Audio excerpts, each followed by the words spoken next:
Hello, everyone. I'm Jim Killam. I'm speaking to you from my home near Chicago. I work with the Wycliffe Global Alliance communications team, and we are a team that is spread all over the world, as you may know. So even before COVID-19, most of our work was already being done virtually. So we have probably experienced a little bit less change than some of you have to this point.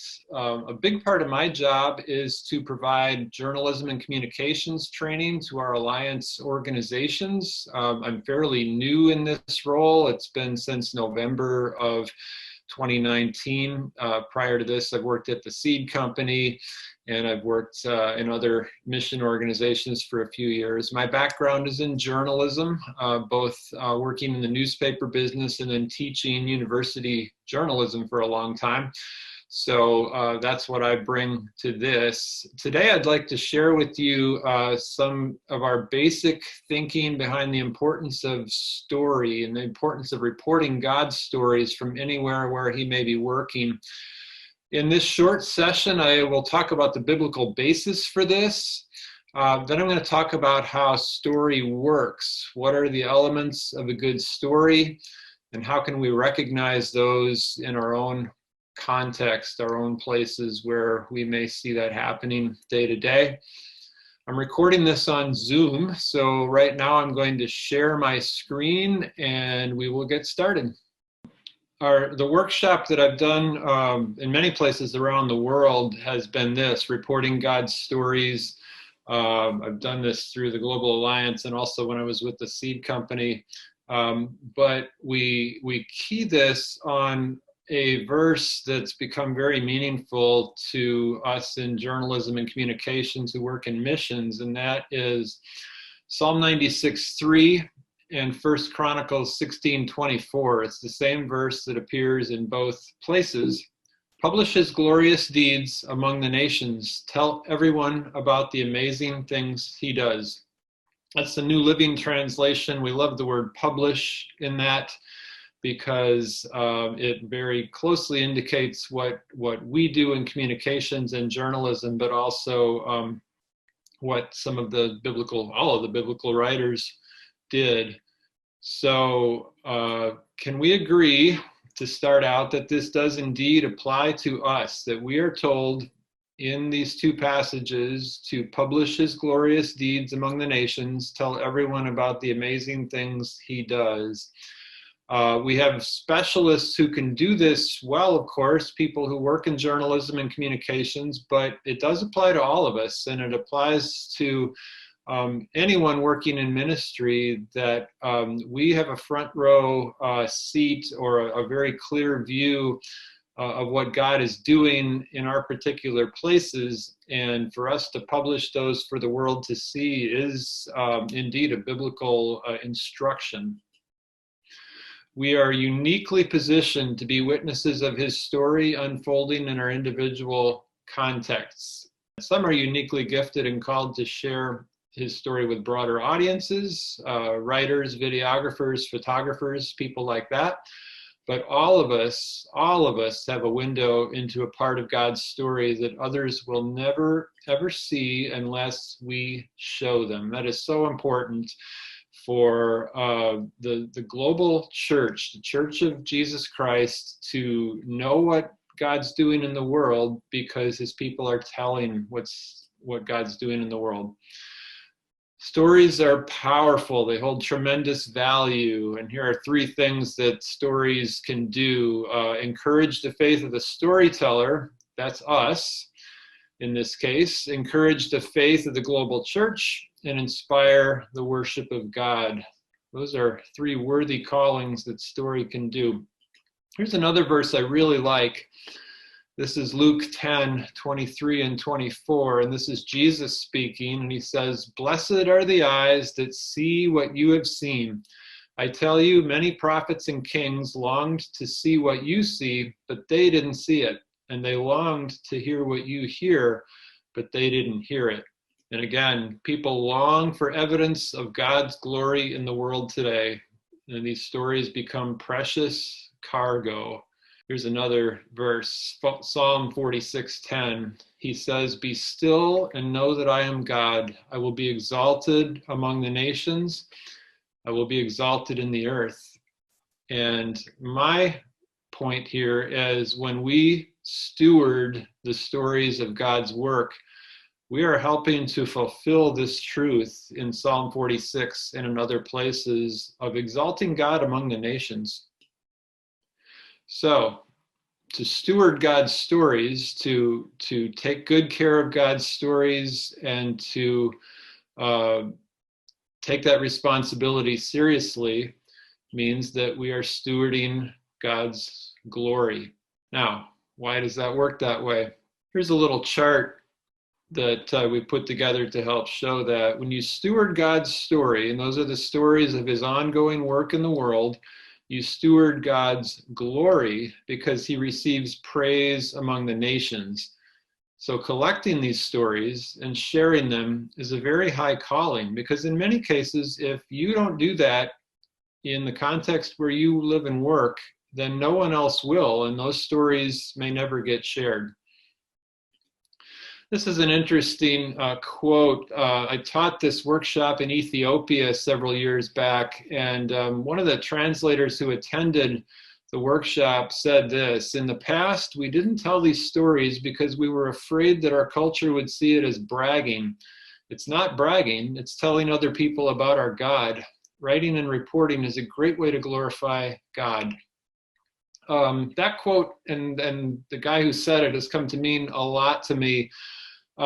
Because one thing I feel strongly about with this is that this is not just for professional writers, professional photographers, videographers, but we're all called to do this, and it's glorifying God, telling other people about God through what he's doing in our world. So we all do have that responsibility. Okay, let me give you a biblical example of journalism. And it's the Gospel of Luke. And these are the first 4 verses of Luke's Gospel. And I'll just read it to you. "Many have undertaken to draw up an account of the things that have been fulfilled among us, just as they were handed down to us by those who from the first were eyewitnesses and servants of the word. With this in mind, since I myself have carefully investigated everything from the beginning, I too decided to write an orderly account for you, most excellent Theophilus, so that you may know the certainty of the things you have been taught." That is such a great justification for reporting stories carefully. I love how Luke talks about eyewitnesses, basically interviewing eyewitnesses and servants of the word. And the reason for that is to carefully investigate these stories, to write them accurately, and to let people know the certainty of the things they have been taught. So I really do think of Luke as a journalist, even though his occupation was a physician. He served as a wonderful journalist, and so did many of the other biblical writers, particularly those who were writing some of the historical narratives. So there is some biblical justification for story and why we do what we do, and why we're all called to report these stories. Let me jump now to how story works. And the first point I would bring up is Jesus taught in parables, and parables, of course, are stories that illustrate a point. And they sometimes illustrate things better than just making the point theologically. If you can tell a story, people grasp that a little bit better. And here's why. All humans are attuned to story. It's how we learn best.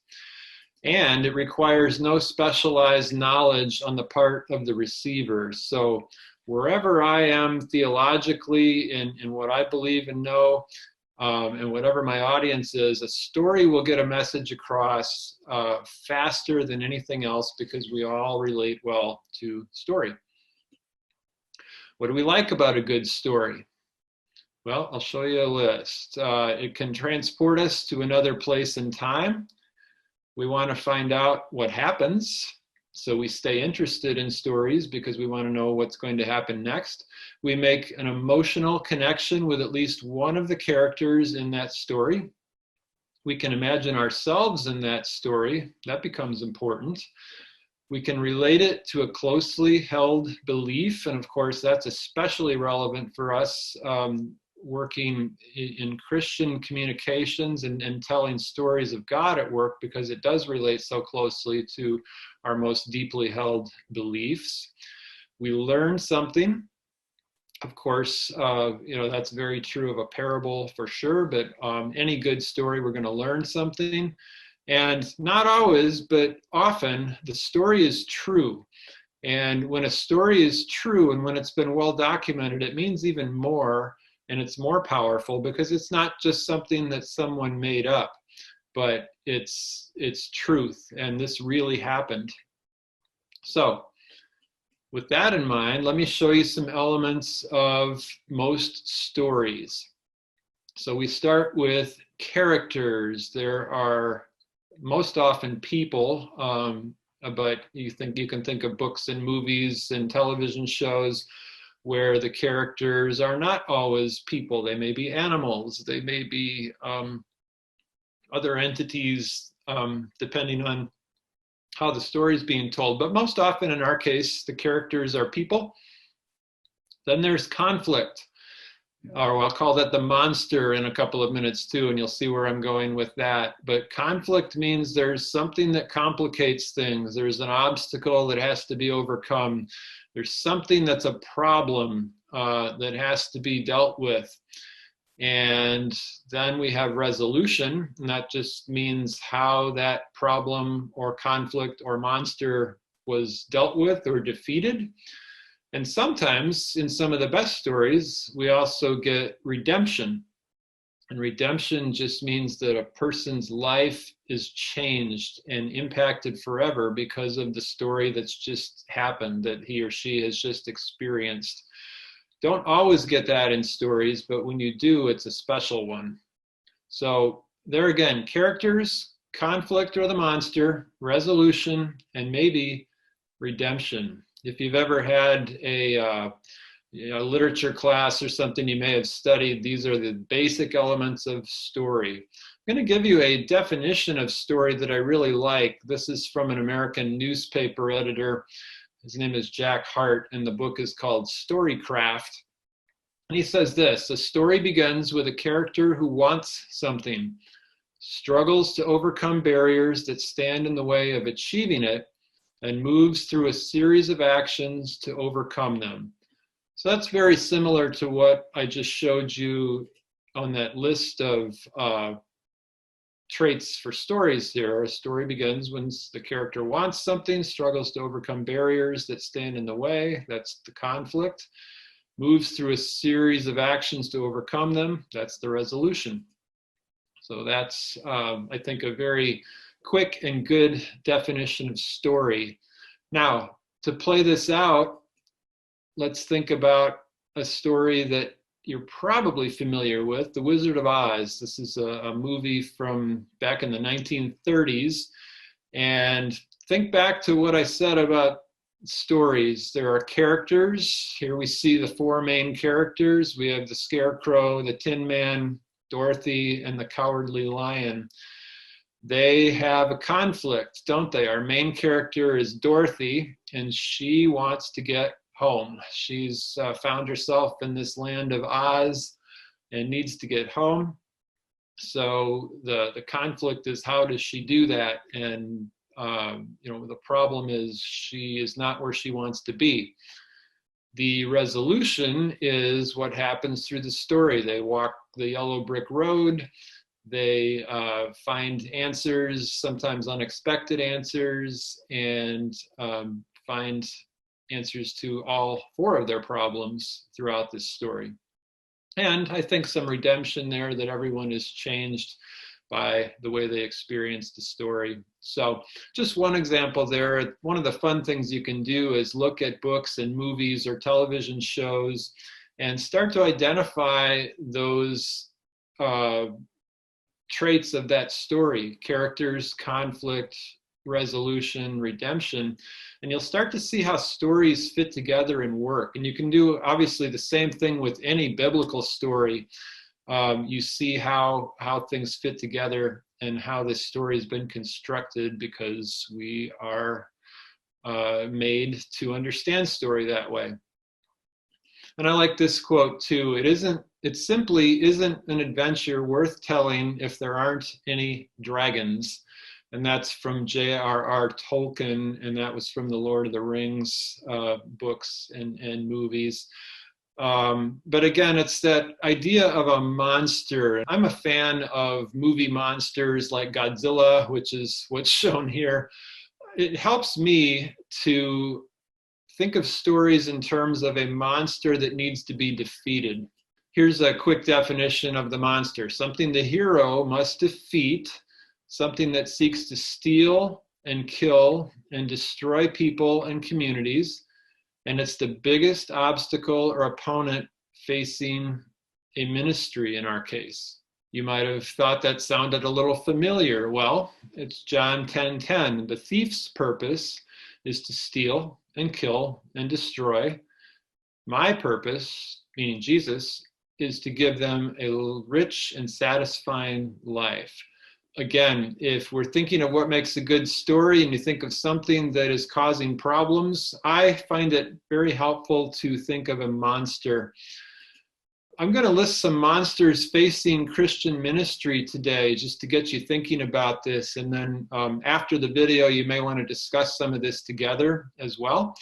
But here are a few that would come on my list right away. Bible poverty, or just the absence of God's word in a community, is of course a huge monster, and that's what we all are attempting to defeat with God's help in the Bible translation movement. So that goes number one for me here. And then here's some more. Ignorance of the gospel, which would be closely related to that first point.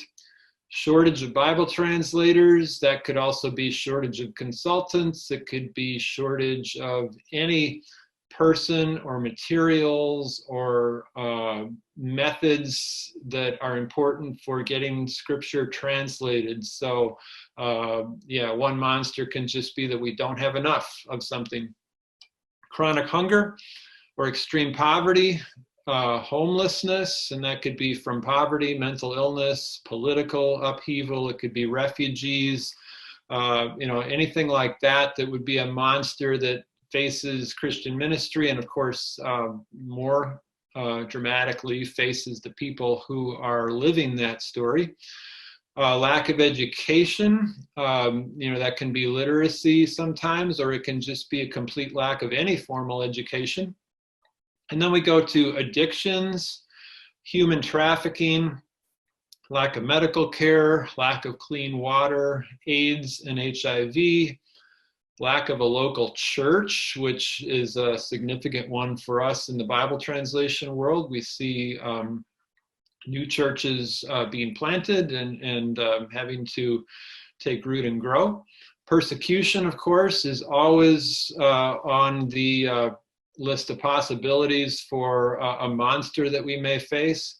And then finally, COVID-19, which we're all facing right now. And that is definitely a monster that faces the whole world and faces ministry in particular. So a short list there. You'll probably have more that you could list, but I find it useful to list some of the things that we have that we're facing. And again, I'll go back to that definition. Something, we'll say the hero is us, or the ministry, must defeat, something that seeks to steal and kill and destroy people and communities. That becomes an effective way to structure a story, because we need to know what we're up against. We need to know what we are facing.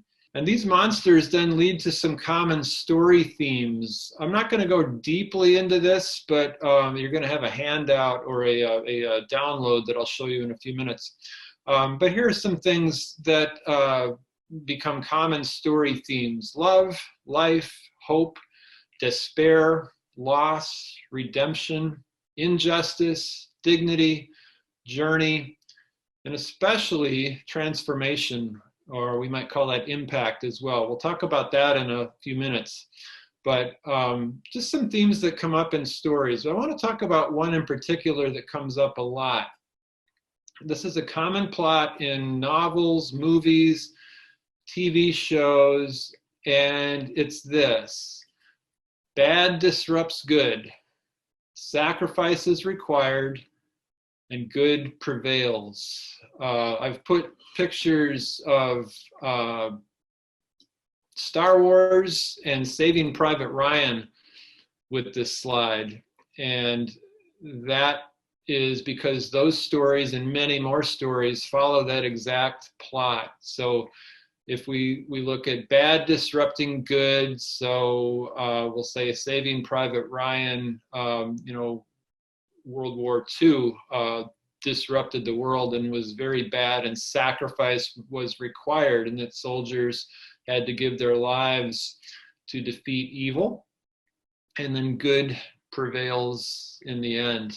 Now, why is that plot device so effective? Bad disrupts good, sacrifice required, good prevails. I think we can probably all think of a story that means more than any other story to us where that is exactly the plot.